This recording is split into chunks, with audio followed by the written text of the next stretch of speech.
பொன்னியின் செல்வன் ஐந்தாம் பாகம் தியாகச் சுடர். அத்தியாயம் 70. கோட்டைக் காவல்.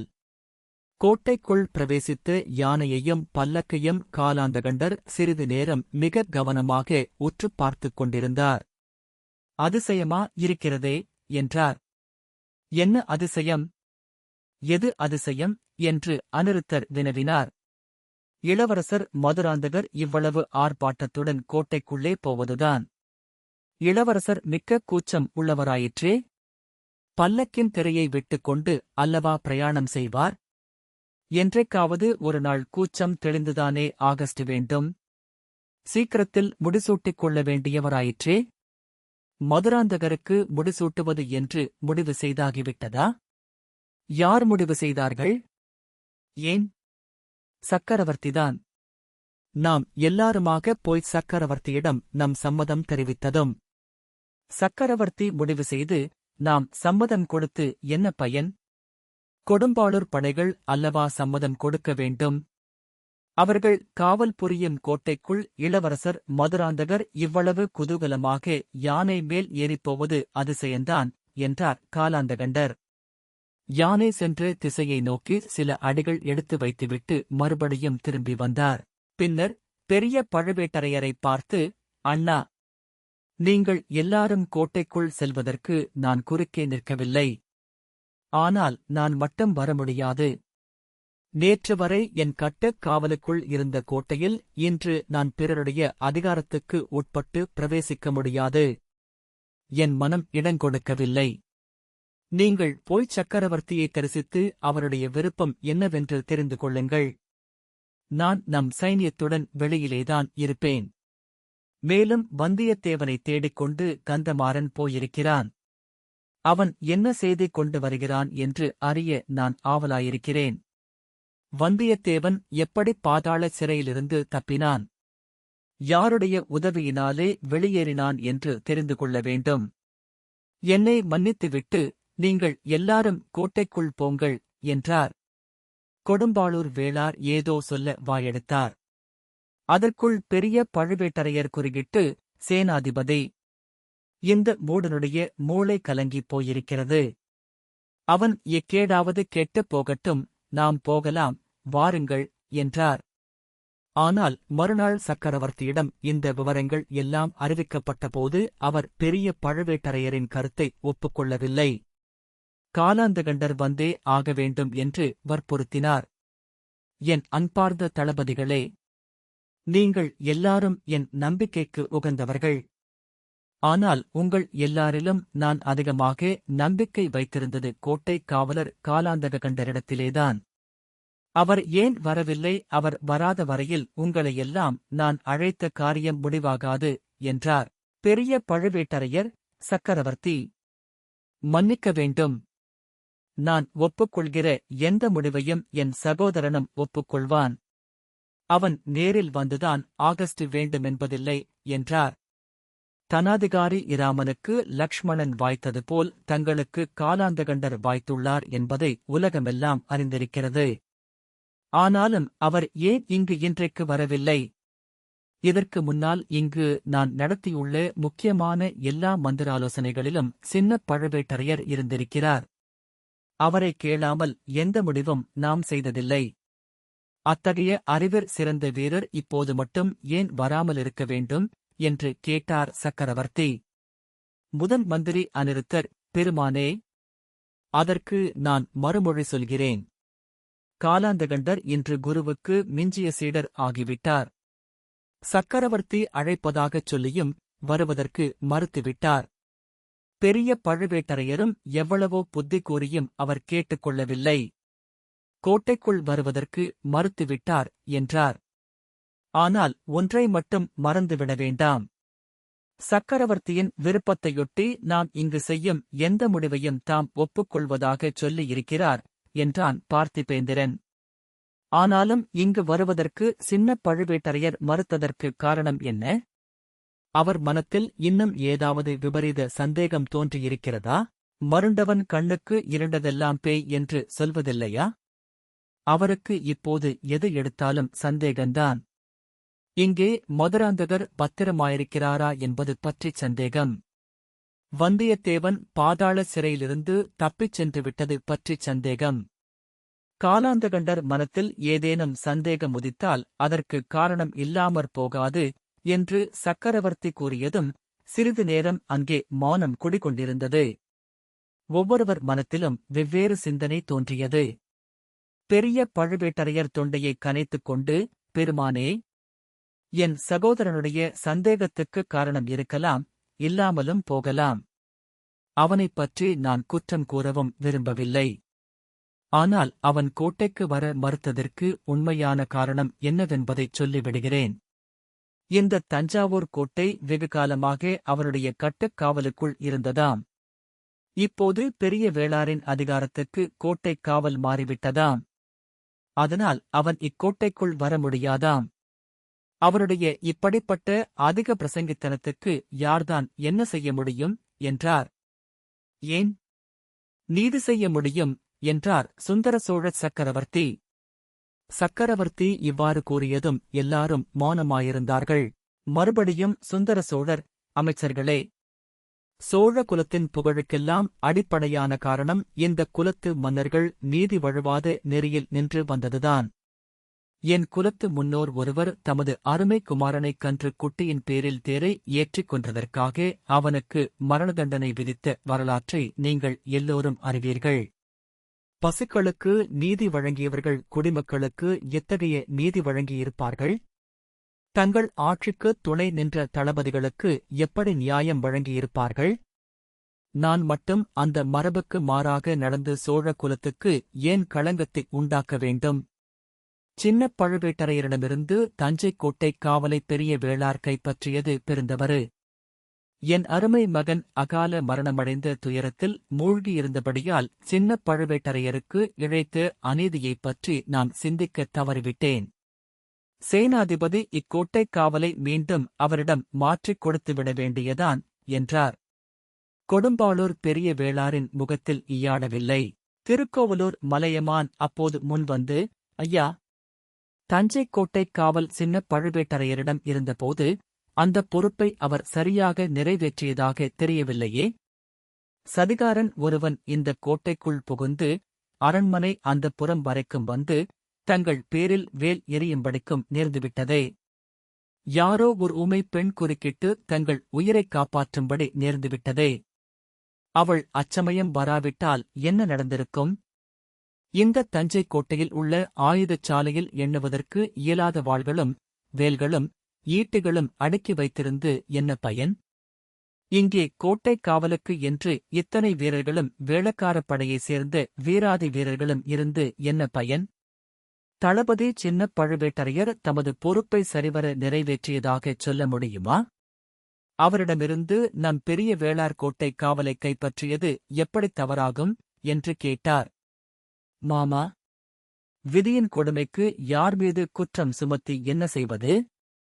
தங்கள் அருமை பேரன் ஆதித்த கரிகாலனைக் காப்பாற்ற உங்களால் முடிந்ததா? நீங்கள் எல்லோரும் சேர்ந்து எத்தனையோ பிரயத்தனம் செய்தீர்களே என்றார் சக்கரவர்த்தி. அதைப் பற்றி விசாரிக்க வேண்டியதும் அவசியந்தான் சக்கரவர்த்தி.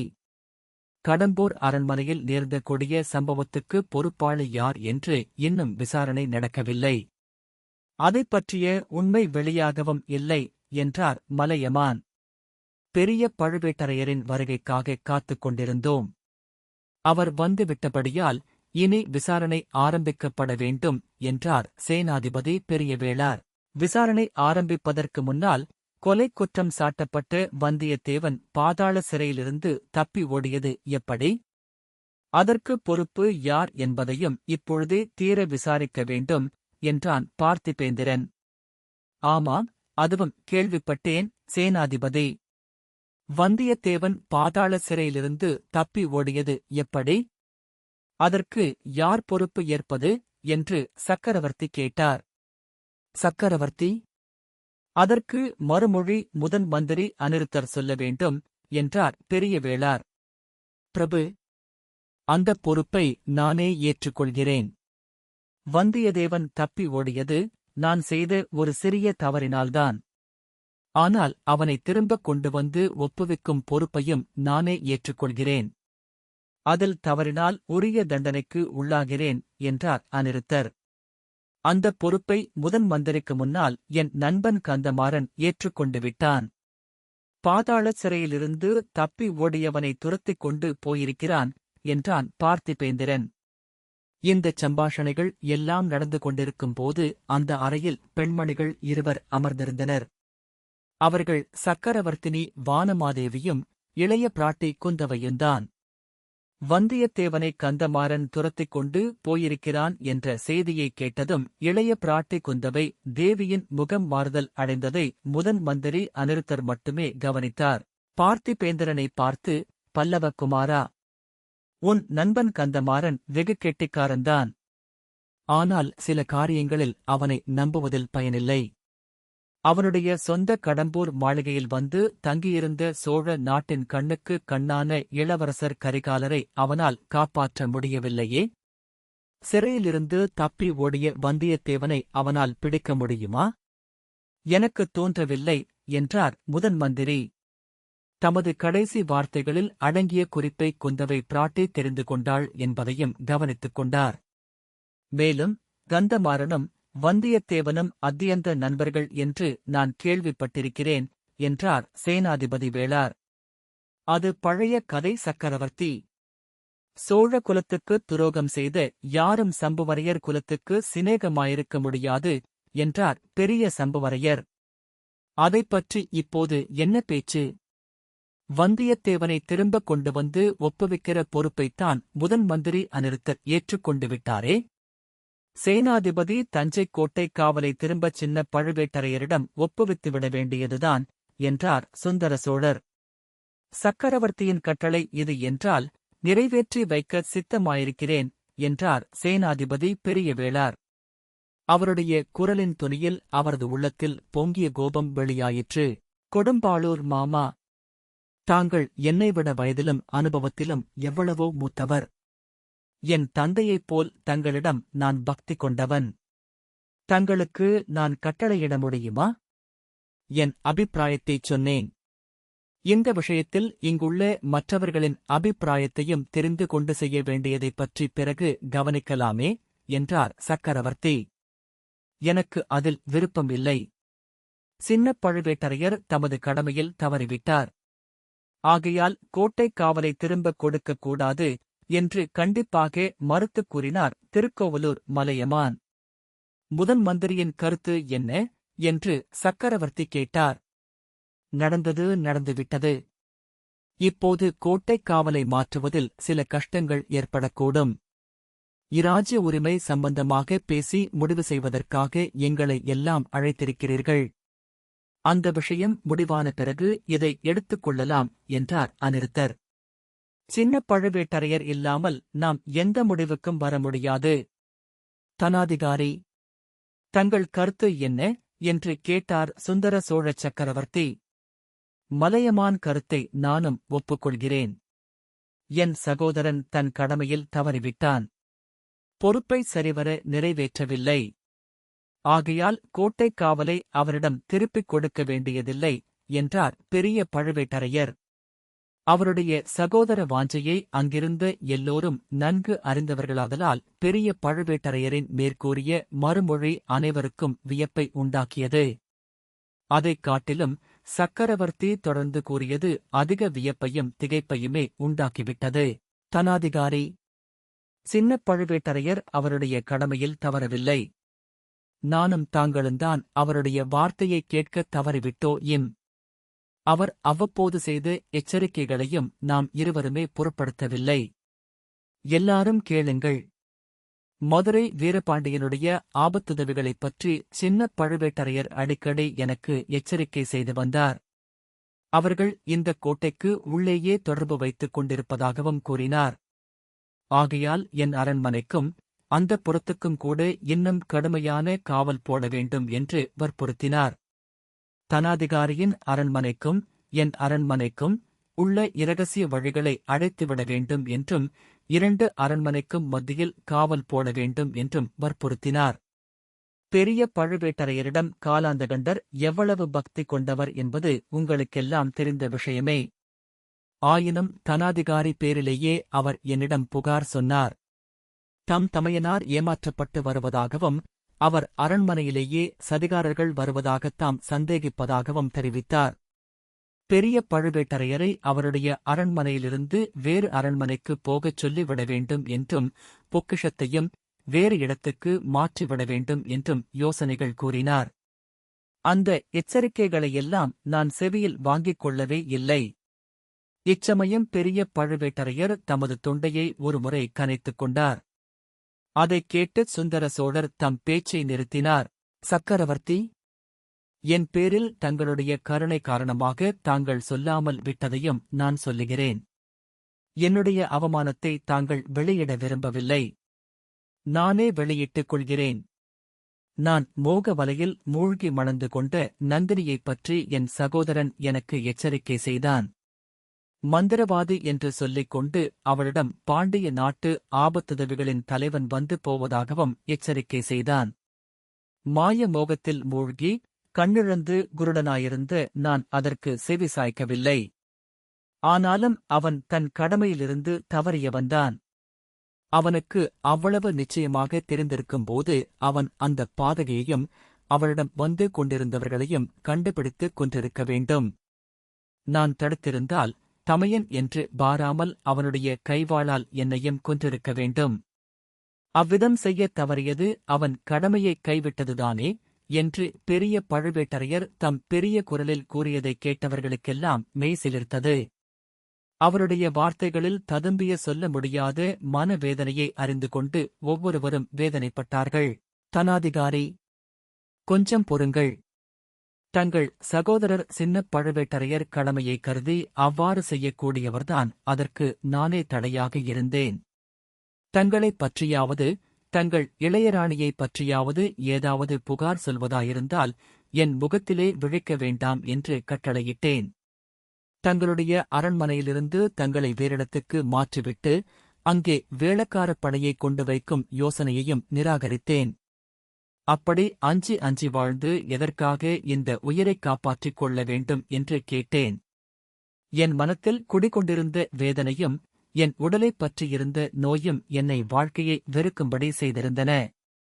பழுவூர் மாமா, எனக்காவது என் குலத்துக்காவது நேர்ந்திருக்கும் எந்தத் தீங்குக்கும் தாங்கள் எவ்வகையிலும் பொறுப்பாளியல்ல, தங்கள் சகோதரரும் பொறுப்பாளியல்ல. அவற்றை நானே தேடிக்கொண்டேன்.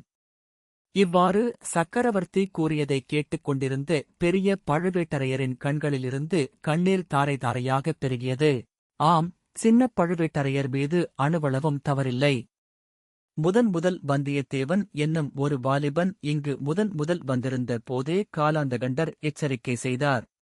அவன் இக்கோட்டைக்கு வெளியில் பல்லக்கில் வந்த பழுவூர் இளைய ராணியோடு இரகசியம் பேசியதாகக் கூறினார். அவனும் சோழ குலத்தின் எதிரிகளோடு சேர்ந்து சதி செய்பவனாக இருக்கலாம் என்று சந்தேகப்பட்டார். பழுவூர் முத்திரை மோதிரத்தைக் காட்டி அவன் கோட்டைக்குள்ளே பிரவேசித்ததையும் பழுவூர் அரண்மனையின் அந்தப் புறத்து இரகசிய வழியாகவே அவன் இங்கிருந்து தப்பிச் சென்றிருக்க வேண்டும் என்றும் கூறினார். அதையெல்லாம் நான் பொருட்படுத்தாமல் அலட்சியம் செய்து வந்தேன். அறிவில் சிறந்த மேதாவியான நம்முடைய முதன் மந்திரி அநிருத்தரும் என் செல்வக்குமாரி இளைய பிராட்டியும் கூட வந்தியத்தேவன் விஷயத்தில் ஏமாந்து போனார்கள். அவன் மூலமாக முக்கியமான ஓலைகள் அனுப்பி வைத்தார்கள். அநிருத்தர் இச்சமயம், சக்கரவர்த்தி, நான் ஒருவேளை ஏமாந்து போயிருக்கலாம். ஆனால் இளைய பிராட்டி அப்படியெல்லாம் எளிதில் ஏமாந்து போகக்கூடியவர் அல்ல. வந்தியத்தேவரிடம் ஓலை அனுப்பிவிட்டு அவன் நடவடிக்கைகளைக் கவனிக்க என்னை ஏற்பாடு செய்யும்படி கூறினார். நான் ஈழத்துக்கும் என் சீடன் ஆழ்வார்க்கடியானை அனுப்பினேன். காஞ்சிக்கும் அவனைத் தொடரும்படி அனுப்பியிருந்தேன். அப்படியே இருக்கட்டும். நீங்கள் இருவரும் அவனிடம் ஏமாறவில்லை என்றே வைத்துக் கொள்வோம். பாதாள சிறையிலிருந்து அவனும் இன்னொருவனும் தப்பிச் சென்றது உண்மைதானே? அதை நீங்கள் யாரும் மறுக்க முடியாது அல்லவா? சின்னப் பழுவேட்டரையரிடம் இந்தக் கோட்டை காவல் இருந்திருந்தால் அவ்வாறு அவர்கள் ஒருகாலம் திரும்பிச் சென்றிருக்க முடியாது. ஆகையால் சேனாதிபதி, சின்ன பழுவேட்டரையரை உடனே தெரிவித்து அவரிடம் தஞ்சை கோட்டை காவலை திரும்ப ஒப்புவித்து விடுங்கள். என்னுடைய கட்டளை என்று வேண்டுமானாலும் வைத்துக் கொள்ளுங்கள். அப்படியே பிரபு. நாங்கள் இப்போது விடைபெற்றுக் கொள்ளலாமா என்று சேனாதிபதி போதிவிக்கிரமகேசரி கேட்டார். அவருடைய குரலில் ஆத்திரம் தணிந்திருந்தது. பழுவேட்டரையர்கள் விஷயத்தில் சுந்தர சோழர் காட்டிய அன்பும் ஆதரவும் குற்றத்தை பொறுத்து குணத்தையே பாராட்டிய சிநேக மனப்பான்மையும் சேனாதிபதியின் உள்ளத்தையும் உருக்கிவிட்டிருந்தன. அவர் ஒரு கணம் அப்படியே திகைத்துப் போய்விட்டார். ஆமாம், இப்போது எல்லாரும் போகலாம். சின்ன பழுவேட்டரையரும் வந்த பிறகு மறுபடியும் கூடி மேலே நடக்க வேண்டியதைப் பற்றிப் பேசலாம். இராஜ்ய உரிமையைப் பற்றி என் பெரிய அன்னை முதிய பிராட்டியாரோடு இன்னும் நான் பேசி முடிக்கவில்லை. அதற்கும் கொஞ்சம் அவகாசம் வேண்டும் என்றார் சக்கரவர்த்தி. அனைவரும் புறப்படும் சமயத்திலே பார்த்திபேந்திரன், ஐயா, சிநேக துரோகியும் இராஜத் துரோகியுமான வந்தியத்தேவனை திரும்பக் கொண்டு வந்து ஒப்புவிக்கும் பொறுப்பை முதன் மந்திரி ஒப்புக்கொண்டார். அதை அவருக்கு ஞாபகப்படுத்த விரும்புகிறேன். என் உயிருக்குயிரான ஆப்த நண்பராக இருந்த இளவரசர் ஆதித்த கரிகாலரின் கொடிய மரணத்தை வேறு யார் மறந்தாலும் நான் மறக்க முடியாது. அவருடைய மரணத்துக்கு காரணமாயிருந்த குற்றவாளியை கண்டுபிடித்து தண்டித்தேயாக வேண்டும் என்றான். பெரிய பழுவேட்டரையர் கிழச்சிங்கத்தின் கர்ஜனையைப் போல் ஒருமுறை தொண்டையை கனைத்துக் கொண்டார். ஏதோ பேச எண்ணியவர் பின்னர் தம் கருத்தை மாற்றிக்கொண்டதாக தோன்றியது. ஒன்றும் சொல்லாமல் வெளியேறினார். மற்றவர்களும் அவரைத் தொடர்ந்து சென்றார்கள். அன்று மாலையே சக்கரவர்த்தியின் கட்டளைப்படி தஞ்சாவூர் கோட்டையின் காவல் பொறுப்பு மீண்டும் சின்ன பழுவேட்டரையரிடம் ஒப்புவிக்கப்பட்டது. முதலில் அவர் அதை ஏற்றுக்கொள்ளத் தயங்கினார். ஆட்சேபணைகளும் கூறினார். இதிலும் ஏதேனும் சூழ்ச்சிகள் இருக்கக்கூடும் என்று தம் சந்தேகத்தை வெளியிட்டார். இது சக்கரவர்த்தியின் கண்டிப்பான கட்டளை என்று பெரிய பழுவேட்டரையர் எடுத்துக் கூறிய பிறகு கோட்டைக் காவலை மீண்டும் ஏற்றுக்கொண்டார். கொடும்பாளூர் வீரர்களில் ஒரு சிலரைத் தவிர மற்றவர்கள் எல்லோரும் கோட்டையிலிருந்து வெளியேற்றப்பட்டார்கள். கோட்டை வாசலிலும் மதில் சுவர்களிலும் முன்போல் பழுவூர் வீரர்கள் காவல் புரியத் தொடங்கினார்கள். இந்த மாறுதல் விபரீதமான விளைவுகளுக்கு காரணமாயிற்று. பழுவூர் வீரர்களுக்கும் கொடும்பாளூர் வீரர்களுக்கும் அடிக்கடி சச்சரவு மூண்டு சில சமயம் குழப்பமும் விளைந்தது. பொன்னியின் செல்வர் வாழ்க என்று கோஷமும் இளவரசர் மதுராந்தகர் வாழ்க என்ற கோஷமும் மாறி மாறி போட்டிக் கோஷங்களாக எழுந்த வண்ணமிருந்தன. இந்த கோஷங்கள் நாடெங்கும் பரவின. பொதுமக்களும் அவற்றில் கலந்து கொண்டார்கள். அடுத்த 3 தினங்களில் சோழ நாடு முழுவதும் ஒரே அல்லோலகல்லோலமாகிவிட்டது. வாய்ச்சண்டை கைச்சண்டையாகி தடி அடிச்சண்டையாக முற்றியது. கழிகளும் தடிகளும் வாள்களுக்கும் வேல்களுக்கும் இடங்கொடுத்துச் சென்றன. சில நாளைக்கு முன்பு சோழ வள நாட்டை பாழ்படுத்திய புயலையும் வெள்ளத்தையும் போலவே இப்போது ஆத்திரப் புயலும் வெறியாகிய வெள்ளமும் நாலாபுறமும் பரவி நாட்டில் நாசத்தை விளைவித்தன.